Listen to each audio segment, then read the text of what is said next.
মৌসুমী দি high করো, hi guys. এটা ত্রিবেণীতে যাবে। বেচারা মুখটা শুকিয়ে গেছে। কার মুখটা? কোনার ছেলে দুটো। কোনার ছেলে দুটো মুখ শুকিয়ে গেছে। দেখো তুমি তাকিয়ে দেখো। তাকিয়ে দেখো, ভালো দেখো। দাদা দেখতে দেখতে যাবেন, হ্যাঁ নদীটা পেরোবে তারপরে বাঁ দিকে ঘুরতে হবে। এই দেখুন আমরা এবার উসরি ফলসের কাছাকাছি এসে গেছি। আমাদের গাড়ি ঢুকবে, দুপাশে গাড়ি ঢুকছে, ঢুকে গেছে। দুপাশের সিনারিটা কত সুন্দর, এই দেখুন একবার। এই যে আমাদের গাড়ি সব এবার ঢুকে গেল।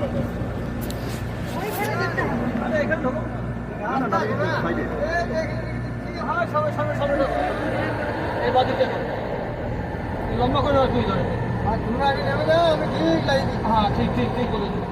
এই ওর ফোন নাম্বার নিয়েছো? তার ফোন নম্বর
এবার আমরা কল্যাণেশ্বরী দিকে রওনা হচ্ছি। মাইথন ড্যাম যাব, কল্যাণেশ্বরী মন্দিরে পুজো করবো, তারপরে খাওয়া দাওয়া করে রাত্রেবেলায় বাড়ি যাব।